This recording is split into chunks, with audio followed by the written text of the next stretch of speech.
यहाँ पे ये समझ में आ गया होगा कि मैग्नीट्यूड हम कैसे निकालते हैं। मैग्नीट्यूड निकालने के लिए हमें मॉड्यूलस लगाना है, और मॉड्यूलस लगाओगे तो किस तरह से हम मॉड्यूलस निकालते हैं ये आपको समझ में आ गया होगा। एक एग्जांपल आप लिख सकते हो, और भी हम प्रैक्टिस करेंगे एग्जांपल की, लेकिन इससे आप ये समझ में होंगे कि आप मैग्नीट्यूड किस तरह से निकाल सकते हो।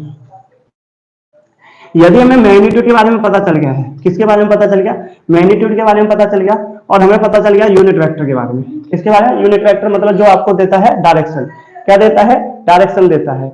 तो इसका मतलब ये हो गया कि यदि हमें वेक्टर चाहिए, तो वेक्टर चाहिए तो हमें दो चीजों की जरूरत पड़ती है। वेक्टर चाहिए तो हमें दो चीजों की जरूरत पड़ती है। किस किस की जरूरत पड़ती है भाई, वेक्टर में दो चीजें होती है, एक तो आपका क्या हो जाएगा मैग्नीट्यूड, और एक होता है डायरेक्शन। किसकी जरूरत पड़ेगी भाई, मैग्नीट्यूड और डायरेक्शन, मैग्नीट्यूड और डायरेक्शन। तो ये टॉपिक अभी रह गया है, इस वजह से इसको नहीं रब कर रहा हूँ, इसमें और भी चीजें हमें करना है। कि अभी तो मैंने यहाँ पे ये समझ लिया मैग्नीट्यूड क्या है, तो बीच से बीच मैग्नीट्यूड को इसलिए कराया क्योंकि ये उससे ही लिंक करता है, ये एक दूसरे के क्या है साथ ही चलते हैं। यदि हमें बात करें यूनिट वेक्टर की, तो आपको डायरेक्शन को, आपका मैग्नीट्यूड को भी बताना पड़ेगा, और यदि मैंने मैग्नीट्यूड पहले टॉपिक को उठाया तो इसका मतलब इसको यूनिट वेक्टर को भी बताना पड़ेगा। क्यों, क्योंकि जरूरी है। क्योंकि यदि हम किसी वेक्टर को बात करें, कोई आपका ए वेक्टर है, क्या है, ए वेक्टर है, और ए वेक्टर की दो चीजें होती हैं, कौन कौन सी, आपका एक तो होता है मॉडुलस, एक होता है मॉडुलस। मॉडुलस से क्या मिलता है हमें, मैग्नीट्यूड, क्या मिलता है, मैग्नीट्यूड। और एक चीज आपको पता चलेगी ए कैप, और ए कैप क्या बताएगा भाई, ए कैप बताता है आपको डायरेक्शन, क्या बताता है, डायरेक्शन। तो आपको यदि किसी वेक्टर के बारे में बताना है, किसके बारे में बताना है भाई, वेक्टर के बारे में, तो वेक्टर के बारे में बताना है, तो वेक्टर के लिए क्या चाहिए भाई, एक चीज चाहिए आपको मैग्नीट्यूड, क्या चाहिए भाई, मैग्नीट्यूड, और एक चीज आपको क्या चाहिए भाई, डायरेक्शन। तो डायरेक्शन कहां से मिल गया भाई, डायरेक्शन कहां से मिला, यूनिट वेक्टर से। डायरेक्शन कहां से मिला, यूनिट वेक्टर से। और मैग्नीट्यूड, मैग्नीट्यूड कहां से मिला, मॉडुलस, कहां से मिल गया भाई, मॉडुलस से। ठीक है कि नहीं, तो हम आराम से इस तरह से निकाल सकते हैं, यहाँ पे कोई भी दिक्कत नहीं होना चाहिए। तो कोई भी वेक्टर हमें लिखना है, यदि हमें कोई भी वेक्टर निकालना है, तो आप एक पॉइंट जरूर याद रखोगे कि किसी वेक्टर को निकालने के लिए आपको मैग्नीट्यूड की जरूरत पड़ेगी, क्या करना पड़ेगा, मैग्नीट्यूड निकालना पड़ेगा, और क्या पता चलना चाहिए भाई, उसके डायरेक्शन के बारे में पता होना चाहिए, दोनों जरूरत पड़ेगी। ठीक है, एक तो डायरेक्शन की जरूरत पड़ेगी और एक मैग्नीट्यूड की जरूरत पड़ेगी। ये पॉइंट आपको जरूर याद रखना है, बहुत ज्यादा इंपॉर्टेंट है, क्योंकि हमें जब भी वेक्टर बनाना होगा, या हमें जब भी वेक्टर की वैल्यू निकालनी है, तो आपको 100% दो चीजों की जरूरत पड़ेगी, एक तो आपको मैग्नीट्यूड की और एक डायरेक्शन की, एक मैग्नीट्यूड की और एक डायरेक्शन की जरूरत पड़ने वाली है।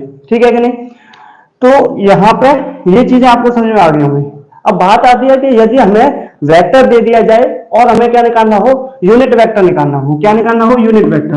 तो चौथा पॉइंट आपका ये इसलिए है कि हम यूनिट वेक्टर कैसे निकालेंगे भाई, ये भी तो जरूरी है कि यूनिट वेक्टर कैसे निकालते हैं। तो यहीं से आप यूनिट वेक्टर निकाल सकते हो। जब आपको पता है मैग्नीट्यूड हम कैसे निकालते हैं, कि मॉड ऑफ ए निकाल लेते हैं। अब मुझे केवल अगर क्या निकालना है, यूनिट वेक्टर निकालना है, तो कहीं ना कहीं आपको वेक्टर ए देके चलेगा, और जब वेक्टर ए देके चलेगा तो हमें क्या निकालना है, यूनिट वेक्टर। तो एक एफ इक्वल टू, यदि यहाँ पर कोई संख्या गुणा में होती है, तो यदि बराबर में लेके जाते हो तो क्या होता है, वो भाग में जाती है, किस में जाती है, भाग में चली जाती है। तो ये छोटी सी चीज है जो आपको ट्रांसफॉर्मेशन आनी चाहिए। यहाँ पे मैं लिख सकता हूं कि यहाँ पे क्या क्या ट्रांसफॉर्मेशन होते हैं, ये आपको दिख रहा है कि नहीं दिख रहा। ठीक है, तो यहाँ पे आप देख सकते हो। ठीक, तो यहाँ पे आप देख सकते हो, जैसे प्लस वाली चीज है, इसको बराबर में लेके जाओगे तो क्या आएगी, माइनस में चली जाती है, और माइनस की संख्या को यदि बराबर में लेके जाते हो तो प्लस में जाती है। गुणा की संख्या को यदि बराबर में लेके जाओगे तो क्या आ जाएगी, भाग में, और भाग की संख्या को यदि बराबर में लेके जाते हो किस में चली जाएगी, गुणा में चली जाती है। ये चीजें आपको आनी चाहिए। ठीक है कि नहीं, तो ये चीजें आपको पहले ही करा दी जाती है। यदि यहाँ पे ये गुणा, आपका मॉड्यूलस क्या है, गुणा के साथ है, तो इसको इधर लेके जाओगे तो आपका आएगा वेक्टर ए अपॉन में क्या आ जाएगा, आपका मॉड्यूलस ऑफ ए आ जाएगा। तो जब भी हमें यूनिट वेक्टर चाहिए, क्या चाहिए, यूनिट वेक्टर। यूनिट वेक्टर मतलब आपका एक है, और एक ऐप चाहिए तो आपको क्या चाहिए भाई, वेक्टर चाहिए, और वेक्टर के साथ आपको नीचे क्या लिख देना है, मॉडुलस। तो आपका वेक्टर ए अपॉन मॉडुलस। ठीक है कि नहीं, जैसे कि हम आपसे बोला गया, आपसे ये बोला गया कि आपको एक वेक्टर दिया जा रहा है ए, जो आपका क्या है, ए एक्स आई कैप प्लस के ए वाई जे कैप और ए जेड के कैप है।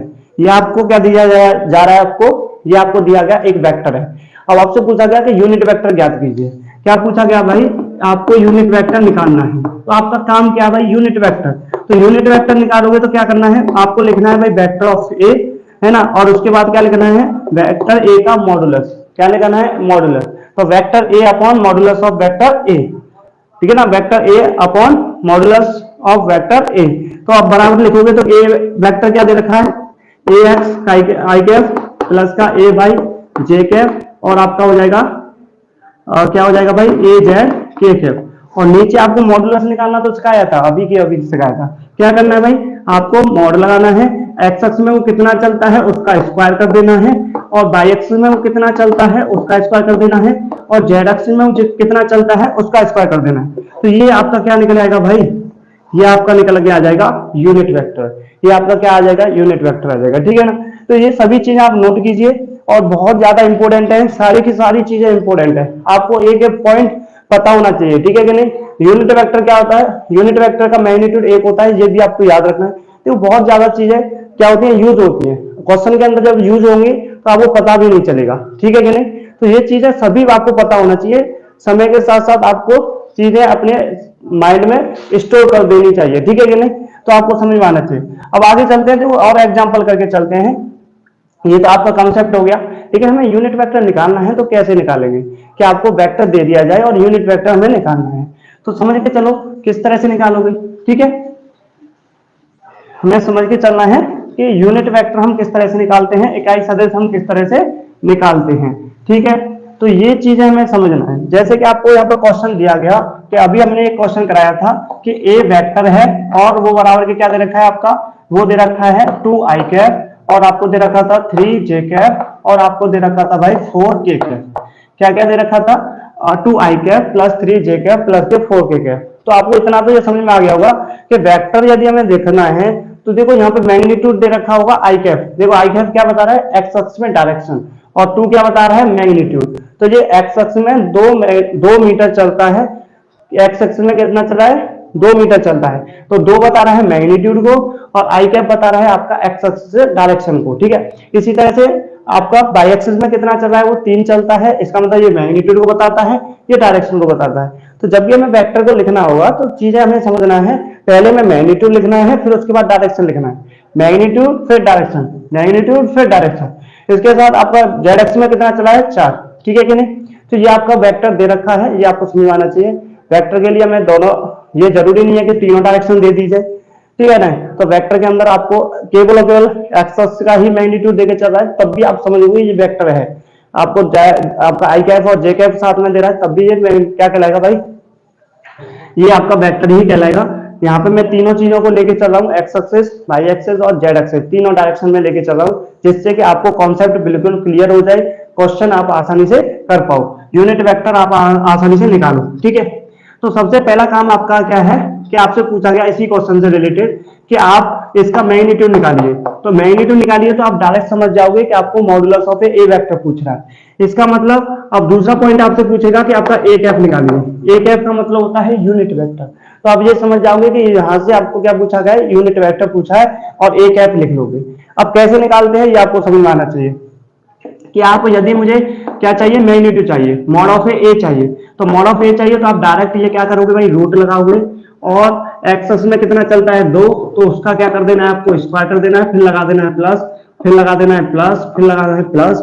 और आपका जेड, आपका वाई एक्सिस में कितना चल रहा है 3, तो वाई एक्सिस में चल रहा है 3, तो उसका स्क्वायर कर देना है 3 का स्क्वायर। इसी तरह से जेड एक्सिस में कितना चल रहा है भाई 4, तो यहाँ पे आ जाएगा 4 का स्क्वायर, ठीक है। जब इसको सॉल्व करोगे तो कितना आएगा भाई, 4 आ जाएगा, या आपका 9 आ जाएगा, या आपका 16 आ जाएगा। और ये आपका देखो स्क्वायर निकालने में भी दिक्कत आ रही है, तो आपको बहुत ज्यादा मेहनत करनी पड़ेगी। आपको डी के कोचिंग सेंटर पर आपको स्क्वायर और क्यूब, और इसके साथ साथ आपको स्क्वायर रूट और क्यूब रूट से रिलेटेड आपको क्लासेस अपलोड कर दी गई हैं, तो उन क्लासेस को जरूर देख लें। आपको यदि स्क्वायर, क्यूब और स्क्वायर रूट और क्यूब रूट के कोई भी प्रॉब्लम आ रही है तो उन लेक्चरों को जरूर देखें, ठीक है कि नहीं। आपके सभी डाउट क्लियर हो जाएंगे, हम किस तरह से स्क्वायर निकालते हैं, किस तरह से क्यूब निकालते हैं, किस तरह से स्क्वायर रूट होता है, किस तरह से आपका क्यूब रूट होता है, सारी चीजें आपको कराई गई हैं। उन लेक्चरों को जरूर देख लें यदि आपको यहाँ पे भी कोई प्रॉब्लम आ रहा है स्क्वायर को और स्क्वायर रूट को निकालने में, ठीक है कि नहीं। तो यहाँ पे आपका क्या हो जाएगा भाई 16, ये आपका 25, और ये आपका रूट ऑफ 29 आ जाएगा। कितना आ जाएगा, रूट ऑफ 29 आ जाएगा। तो इसका मतलब हमने मैग्नीट्यूड निकाल लिया है। इसके बाद हमें क्या निकालना है भाई, डायरेक्शन। अब डायरेक्शन निकालना है तो आप लिखोगे ए कैप, और ए कैप बराबर के क्या होता है ए वेक्टर, और अपॉन में क्या होता है आपका ए वेक्टर का मॉडुलस। अब ए वेक्टर कितना दे रखा है आपको ये पता ही है, ए वेक्टर दे रखा है 2 आई कैप, 3 जे कैप और आपका 4 के कैप, और अपॉन में क्या दे रखा है भाई, अपॉन में दे रखा है मॉडुलस, और मॉडुलस तो आप निकाल ही चुके हो, मैग्नीट्यूड आप पहले ही निकाल चुके हो, तो आपका क्या आ जाएगा रूट ऑफ 29 आ जाएगा। अब A cap is equal to क्या आ गया भाई, ध्यान से देखो, ये आ गया 2 अपॉन मतलब 2 अपॉन आपका 29 आई कैप प्लस के 3 upon root of 29 j cap, और प्लस का क्या आ जाएगा भाई 4 अपॉन क्या आ गया भाई 29 के कैप, क्या आ गया 4 अपॉन 29 आपका 4/29 आ जाएगा के कैप आ जाएगा, ठीक है ना। देखो इंग्लिश और हिंदी यदि हमें डिजिट्स पता है तो कोई दिक्कत नहीं होना चाहिए। देखो दोनों चीजें समझने के ऊपर होता है, आप लैंग्वेज को लेकर डिफाइन मत किया करो कि आपका इंग्लिश में आपको पता है, हिंदी में पता है, तो देखो जिसमें आपको पता है वो आप उससे ही सेटिस्फाइड हुई। आपको यहाँ पे ये अपने माइंड को डिस्टर्बेंस मत कीजिए कि हमें हिंदी में ही पता रहता है, इंग्लिश में नहीं पता रहता है, या किसी को इंग्लिश में पता रहता है तो हिंदी में नहीं पता रहता है। आपको केवल नॉलेज ग्रहण करना है, आपके माइंड में नॉलेज है कि नहीं ये आपको पता होना चाहिए। आप हिंदी में कोई भी वर्ड लेके बैठ जाओ या आपको इंग्लिश में कोई भी वर्ड लेके बैठ जाओ तो उसके बारे में आपको नॉलेज है या नहीं है ये इंपॉर्टेंट है। ये जरूरी नहीं है कि आपको इंग्लिश में नॉलेज है या हिंदी में नॉलेज है, इंपॉर्टेंट ये है कि आपको नॉलेज होना चाहिए, उस टॉपिक के बारे में नॉलेज होना चाहिए, या आपको इंपॉर्टेंट आपको यहाँ पे हिंदी में हो या इंग्लिश में हो, दोनों चीजों में किसी एक में याद होना चाहिए, ठीक है। तो टॉपिक आपको पता होना चाहिए क्या करना है क्या नहीं करना है, ठीक है। इंग्लिश हिंदी आपको लैंग्वेज का कोई फर्क नहीं पड़ता है, ध्यान रखना है। आपको कंसेप्ट क्लियर है तो आप आराम से कर लोगे, ठीक है।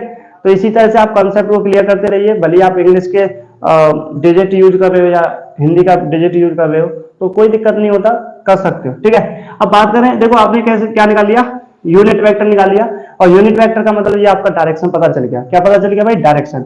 अब इसके बाद मैंने ये भी बोला था आपको कि यूनिट वेक्टर है तो उसका मैग्नीट्यूड क्या होता है, एक होता है। क्या होता है, एक होता है। तो आपके सामने अब यूनिट वेक्टर दे रखा है, तो आपको यूनिट वेक्टर का यदि मॉडुलस निकालोगे तो क्या उसका आंसर एक आएगा, ये हमें सेटिस्फाई कर लेना है। देखो आपको बोला गया कि यूनिट वेक्टर का यदि मैं मैग्नीट्यूड निकालता हूं, यदि यूनिट वेक्टर का मॉडुलस निकालता हूं, यूनिट वेक्टर का मैग्नीट्यूड निकाल रहा हूं या उसका मॉडुलस निकालता हूं तो उसका आंसर एक आता है, ये मुझे पता है, पहले ही बता दिया था कि यूनिट वेक्टर है, यूनिट मतलब एक और एक मतलब आपको मैग्नीट्यूड एक होता है। तो क्या ये सत्य है, ये हमें चेक करना है। तो आप क्या करोगे, मॉडुलस निकालोगे यूनिट वेक्टर का, और मॉडुलस कैसे निकालते हैं ये आपको पता ही है। पहले आप लगाओगे रूट, क्या लगाओगे भाई, रूट लगाओगे, स्क्वायर रूट लगाओगे, और आपको एक्स एक्सिस में कितना चल रहा है भाई 2/√29, इसका क्या करोगे भाई स्क्वायर करोगे, प्लस, और आपका जेड एक्स में कितना चल रहा है 3/√29, इसका क्या करना है आपको स्क्वायर करना है, और 4/√29, यहाँ पे √29 है, ध्यान रखना है, और इसका भी क्या करोगे स्क्वायर करोगे, इसका भी आप क्या करोगे स्क्वायर करोगे, ये आपको समझ में आना चाहिए, ठीक है कि नहीं। अब यहाँ पे आप स्क्वायर निकालोगे तो क्या आएगा भाई, स्क्वायर निकालोगे तो देखो आपको दिखेगा ये आपका हो जाएगा 4, और ये बटे कितना हो जाएगा 29, और यहाँ पे देखोगे तो कितना आएगा भाई 9, और बटे कितना आ जाएगा भाई 29, और प्लस ये कितना हो जाएगा भाई 16/29। अब यहाँ पे जब बेस समान होता है तो उनका आपका एलसीएम भी क्या होता है, सेम ही होता है, ये आपको समझ में आना चाहिए। तो आपका जो एलसीएम है वो क्या आ गया, सेम आ गया 29, और फिर आएगा 4 प्लस आपका 9 प्लस 16, और इस पर क्या लगा हुआ है स्क्वायर रूट लगा हुआ है, और ये आपका क्या आ जाएगा भाई 29 आ जाएगा, जोड़ने पर ये भी 29 है, 29 से 29 कटोगे तो कितना आएगा, एक आ जाएगा, क्या आ जाएगा, एक आ जाएगा। तो आपको जो पहले बता दिया था कि यूनिट वेक्टर का जो मैग्नीट्यूड होता है वो बेसिकली क्या होता है, एक होता है, ठीक है। इसके साथ साथ आपको ये रिजल्ट याद रखने हैं, इसके साथ साथ आपको ये रिजल्ट याद रखने हैं, बहुत ज्यादा इंपॉर्टेंट है। ये रिजल्ट क्या क्या है ध्यान से समझो। जैसे आपसे बोला गया था आई कैप, आई कैप क्या बताता है भाई, एक्स एक्सिस की डायरेक्शन को बताता है, जो कि यूनिट वेक्टर है। आई कैप क्या है, यूनिट वेक्टर है। क्या मैं आई कैप का यदि मैं मॉड निकालता हूं और मैं जे कैप का यदि मॉड निकालता हूं, या हम के कैप का मॉड निकालते हैं, तो ध्यान रखना है हमेशा ये क्या आता है, आंसर एक आता है। क्या आता है, आंसर एक आएगा, ठीक है कि नहीं। तो कभी कभी आपको जरूरत पड़े कि आई कैप, जे कैप और के कैप का मान ज्ञात कीजिए, तो आप हमेशा क्या करोगे भाई, उसका जब मॉड्यूलस निकालते हैं आंसर क्या आ जाएगा, एक आ जाएगा। आपसे कभी भी क्वेश्चन को ये इस तरह से पूछ ले कि आप ये बताइए भाई ए कैप, है ना। तो ए कैप का मॉडुलस निकालिए, ए कैप का भी मॉडुलस निकालना है। तो ए कैप का मतलब ये समझ में आ गया भाई, ये यूनिट वेक्टर है, और यूनिट वेक्टर का यदि हमें मॉडुलस निकाल रहे हो, मैग्नीट्यूड निकाल रहे हो, तो वो तो हमेशा एक ही होता है, ध्यान रखना है। तो आपका ये क्या आ जाएगा भाई, एक आ जाएगा। तो आपका आ जाएगा मॉडुलस, ए कैप का मॉडुलस निकाले तो आंसर एक आएगा। देखो यहाँ पे कोई भी वेक्टर दे सकता है, आपको बी कैप दे दे, आपका सी कैप दे दे, तो आपको दिक्कत थोड़ी लेना है, आपको यहाँ पे समझ में आना चाहिए कि सी कैप है, और सी कैप का मॉडुलस मतलब यूनिट वेक्टर का मॉडुलस, तो आंसर हमेशा एक आएगा। तो आपसे बोला गया बी वेक्टर, तो बी वेक्टर कैप है, इसका मॉडुलस निकालना है, आंसर क्या आएगा, एक ही आएगा। कोई भी वेक्टर दे दिया जाए तो यूनिट वेक्टर का मॉडुलस हमेशा एक होता है, ये आपको ध्यान आना चाहिए, ठीक है कि नहीं। और इसी तरह से आपको ये रिजल्ट याद रखने हैं, आई कैप और जे कैप और के कैप का मॉडुलस हमेशा क्या आ जाएगा, एक आ जाएगा, ये हमें याद रखना है, ये इंपॉर्टेंट है, ठीक है। अब इसके साथ साथ आपको ये तो सब चीजें समझ में आ गई कि आप किस तरह से आप डायरेक्शन निकाल सकते हैं, किस तरह से आप मैग्नीट्यूड निकाल सकते हैं, ये सारी चीजें आपको समझ में आ गई होंगी, हमें इसमें कोई भी दिक्कत नहीं आना चाहिए, ठीक है। जब अब आपको यहाँ पे कोई भी दिक्कत आ रहा है तो आप कमेंट बॉक्स में जरूर बता के जाएं, आप अपना कमेंट दें, आपको ये जरूर बताना है कि हमें इस वाले टॉपिक में यहाँ दिक्कत आ रही है कि कहाँ आपको कोई भी प्रॉब्लम हो रही है, वो आप जरूर बता सकते हैं, ठीक है।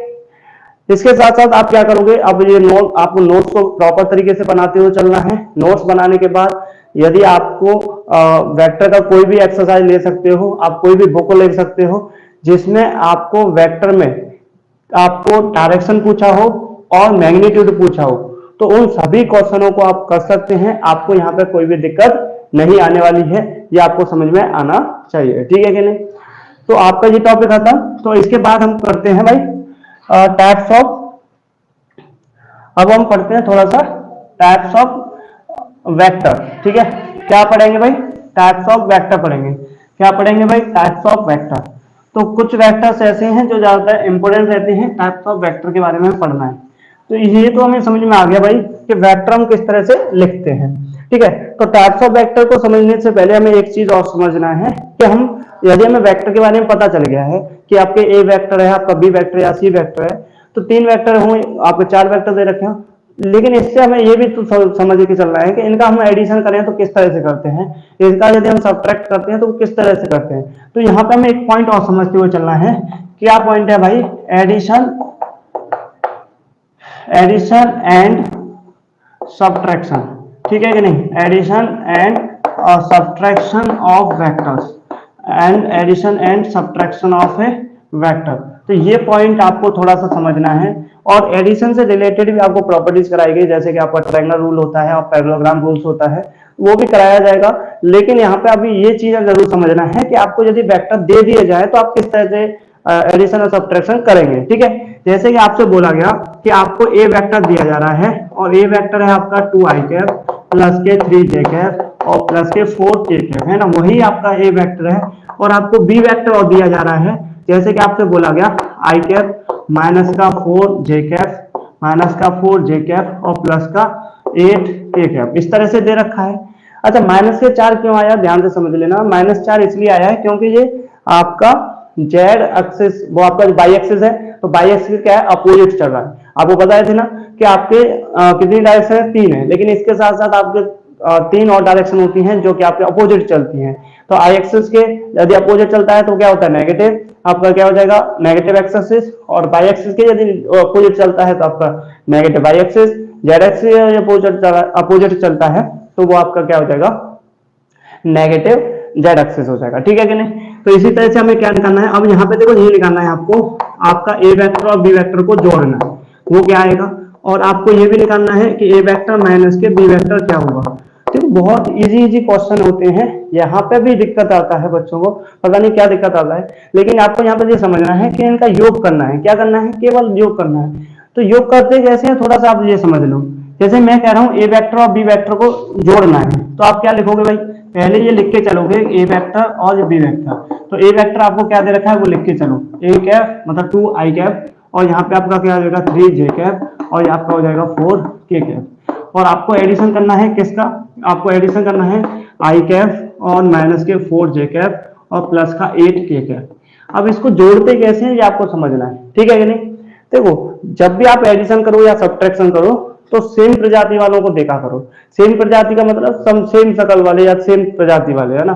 जैसे कि आपका क्या होता है, आप जाति की बात कर रहे हो तो यहाँ पे आप कह सकते हो कोई जाट है, कोई आपका मुस्लिम है ना, तो कोई पंडित है, इस तरह से आप डिफाइन करोगे तो अलग अलग होते हैं। तो अलग अलग मतलब एक ही जाति के जितने भी हैं उनको एक साइड में रखो, उन्हीं का क्या हो सकता है, एडिशन हो सकता है, उन्हीं का सब्ट्रैक्शन हो सकता है। किस किस का हो सकता है भाई, यहाँ पे याद रखना है आपके सेम होना चाहिए, है ना, एक समान, एक समान जाति के। एक समान जाति के मतलब आप समझ में आना चाहिए कि आई और आई कैफ होना चाहिए। आई और आई कैफ को देखा करो, जे कैफ और जे कैफ को देखा करो, के कैफ और के कैफ को देखा करो। तो मतलब आई कैफ वाली जाति वाले अलग हो जाएंगे और जे कैफ जाति वाले अलग हो जाएंगे और के कैफ जाति वाले अलग हो जाएंगे। तो ये अलग अलग हो गई। अब एडिशन और सब्ट्रैक्शन किस में होगा, सेम जाति वाले, मतलब आई और आई के पास, जे कैफ के पास और के कैफ के साथ। देखो ध्यान से कि आपको जोड़ना है। आई कैफ यहाँ पर एक है, देखो यहाँ पर कुछ नहीं लिखा हुआ, वहां पर क्या होता है, एक होता है, ध्यान रखना है। मैग्नीट्यूड क्या होगा, एक होगा। तो ये आई कैफ एक है और यहाँ पे आई कैफ देखोगे तो दो है, तो दो और आई कैफ एक, तो दो और एक कितना हो जाएगा भाई, तीन हो जाएगा। सिंपल सा है, आपको जोड़ देना है। तो ये आ जाएगा आपका 3 आई कैफ हो जाएगा, ठीक है कि नहीं। इसी तरह से आप देखोगे जे कैफ यहाँ पे प्लस का 3 है और यहाँ पे जे कैफ माइनस का 4 है, ठीक है। अब देखोगे यहाँ पे प्लस का है, यहाँ पे माइनस का है, तो जब इसको जोड़ोगे तो क्या बचेगा, माइनस का जे कैफ बचेगा, मतलब माइनस का एक बचता है। तो माइनस का एक को हम क्या करते हैं, माइनस का जे कैफ बोलते हैं। अच्छा, यहाँ पे किसी को भी दिक्कत आता है तो यहाँ पे एक कंसेप्ट याद रखना है कि जब पॉजिटिव और नेगेटिव संख्या को हम ऐड करते हैं, जोड़ते हैं, तो आपको ये ध्यान रखना है कि बड़ी वाली संख्या में से छोटी वाली संख्या को घटा दिया करो। जैसे कि 4 में से 3 को घटाओ तो कितना आएगा, 1 आएगा। अब बड़ी वाली संख्या से ये पूछो वो पॉजिटिव है या नेगेटिव, तो आप बताएगा वो नेगेटिव, तो नेगेटिव है तो आपका आंसर क्या आ जाएगा भाई, नेगेटिव आ जाएगा। यदि पॉजिटिव होता तो पॉजिटिव आ जाएगा, ठीक है कि नहीं। इसको हमें समझ में आना है। अब आगे चलोगे, क्या है 4 के कैफ वाले देखोगे तो यहाँ पे देखोगे तो 4 है, यहाँ पे 8 है, तो 8 और 4 कितना होता है, 12, तो 12 क्या हो जाएगा भाई, के कैफ हो जाएगा। आ रहा है कि नहीं आ रहा, ठीक है। तो आप सिंपली जोड़ सकते हो, सेम प्रजाति वालों को ऐड किया जाता है, सिंपल सी बात है। आई कैफ वालों को आई कैफ के साथ जोड़ना होता है, जे कैफ वालों को जे कैफ के साथ जोड़ना होता है और के कैफ वालों को के कैफ के साथ जोड़ना होता है। यदि हम आप निकालना चाह रहे हो ए वेक्टर माइनस के बी वेक्टर, तो आपको क्या करना पड़ेगा, पहले आपको ये घटाना पड़ेगा भाई, ये लिखना पड़ेगा आपको। ये लिख के चलोगे जब भी आपको मार्क्स मिलते हैं बोर्ड में, ये भी आपको याद रखना है, ठीक है कि नहीं। और देखो जब भी आप वेक्टर का क्या करना है, सब्ट्रैक्शन करना है, तो आप क्या करोगे, इसको स्टेप को जरूर लिख के चलोगे। क्यों, क्योंकि जब आप इस सिंबल को खोल के चलोगे, जब नेगेटिव को खोलोगे तो यहाँ पे साइन चेंज हो जाएंगे। क्या हो जाएंगे, साइन चेंज हो जाएंगे। और इस साइन को हम याद कर सकते हैं, जैसे कि आपका देखो ये इनटू होने वाला है, तो पॉजिटिव का पॉजिटिव के साथ इनटू करते हैं तो हमेशा पॉजिटिव आएगा। पॉजिटिव का माइनस के साथ करोगे तो माइनस, और माइनस का यदि प्लस के साथ करते हैं तो आपका क्या आ जाएगा भाई, माइनस आ जाएगा। और माइनस का गुणा माइनस से करोगे तो क्या आएगा, प्लस आ जाएगा। क्या आ जाएगा, प्लस आ जाएगा।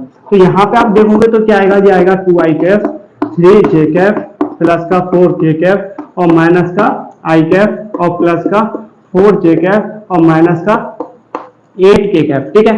अब यहाँ पे आराम से कर सकते हो, ये आपका 2 आई कैफ है, ये माइनस का आई कैफ है, तो मतलब 2 में से 1 चला गया तो कितना बचेगा, प्लस का आई कैफ बचेगा।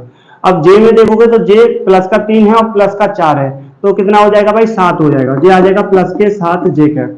अब के कैफ को देखो, ये प्लस का 4 है और ये माइनस का 8 है, तो बड़े वाले में से छोटे वाले को घटाओ तो कितना आएगा, 4, और क्या बड़ा वाला नंबर नेगेटिव है तो आंसर आएगा नेगेटिव, तो नेगेटिव का 4 के कैफ, नेगेटिव का 4 के कैफ।